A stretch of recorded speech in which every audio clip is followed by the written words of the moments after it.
Warahmatullahi wabarakatuh. Alhamdulillahi rabbil alamin. Allahumma salli ala sayyidina Muhammad wa ala alihi wa sahbihi ajma'in, amma ba'd.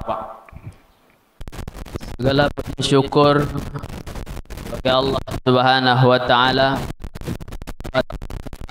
bagi Rasulullah sallallahu alaihi wasallam. Para jemaah sekalian yang dirahmati Allah Subhanahu wa taala, Sayyidina Abu Bakar pernah berkata, "Izzud dunya bikasratil mal." Kalau ingin hidup di dunia ini dimuliakan oleh orang lain, maka perbanyaklah harta.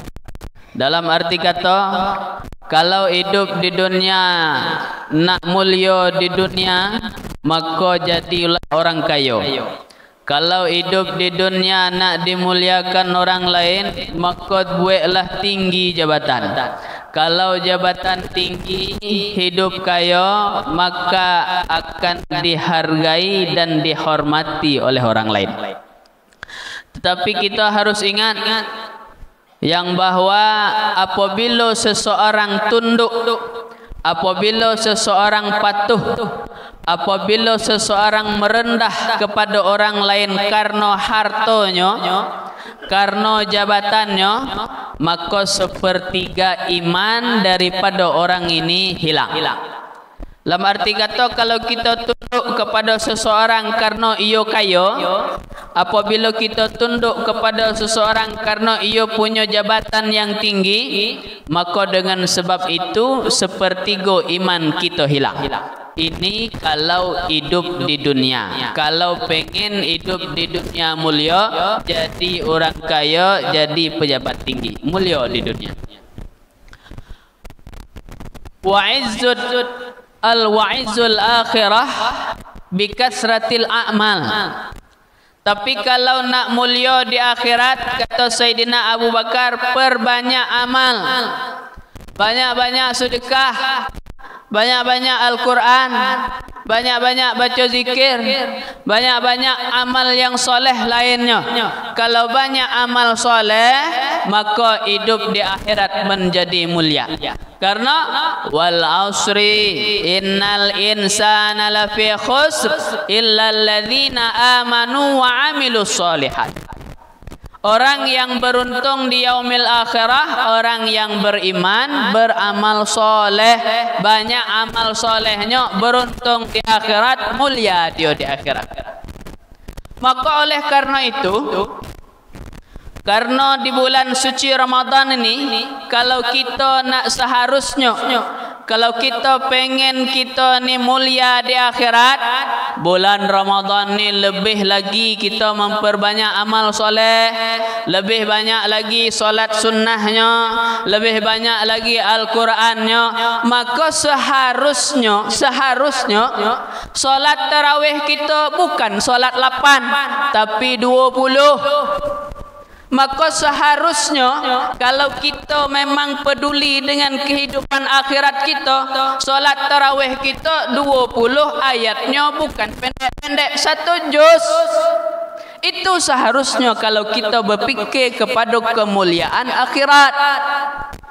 Tetapi sayangnya kalau kita tengok kini, banyak kita ibadah bin nafsu. Karena nafsu, kenapa? Semayang nyari yang 8, kenapa? Cepat sudah. Semayang nyari yang 8, kenapa? Karena sesuai dengan akal kita, balik, itu yang penting.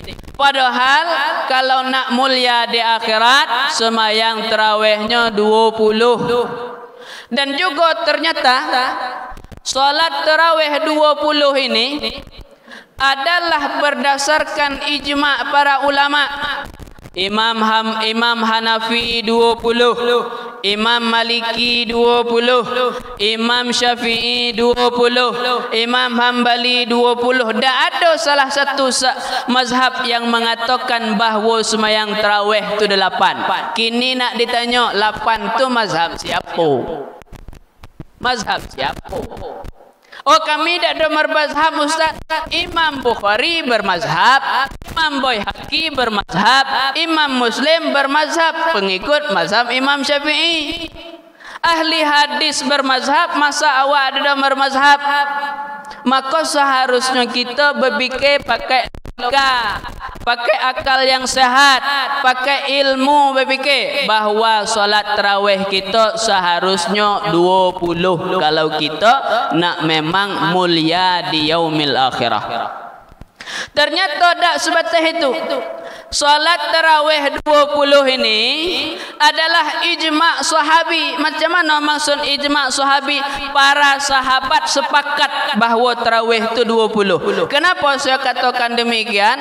Dikarenakan di saat masa khalifah Sayyidina Umar mengumpulkan jamaah untuk melakukan tarawih, dan tarawihnya 20 secara berjamaah. Tak ada salah satu sahabat yang protes hal tersebut. Berarti mereka sepakat tarawihnya 20. Di dalam apa namanya ilmu usul fiqh ini dinamakan dengan ijma' sukuti.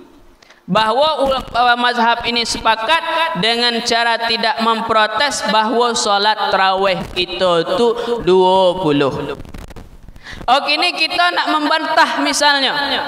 Rasulullah tak ada jelas hitungan tarawihnya, tak ada hadis ngata Rasulullah semayang 20 tak. Yang ada Sayyidina Umar. Sayyidina Umar itu Rasulullah gelar dengan Al-Faruq.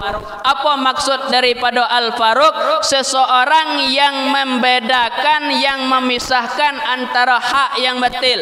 Mana yang benar-benar, mana yang salah-salah. Tak akan mencampur dua ini. Tidak akan mencampur adukkan mana yang benar, mana yang salah. Itu gelar langsung daripada Rasulullah sallallahu alaihi wasallam. Dan juga Rasulullah mengatakan ashabi kan nujum, sahabatku sama dengan bintang. Itu dari Rasulullah. Kalau Sayyidina Umar yang melakukan, mungkinkah Sayyidina Umar ini berselisih dengan Rasulullah? Mungkinkah Sayyidina Umar ini beda dengan Rasulullah? Tak mungkin.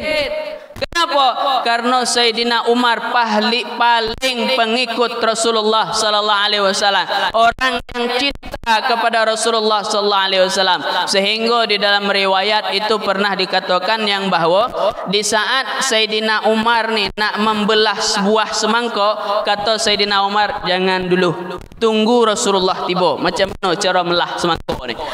Masalah melah buah nunggu Rasulullah. Itu Sayyidina Umar.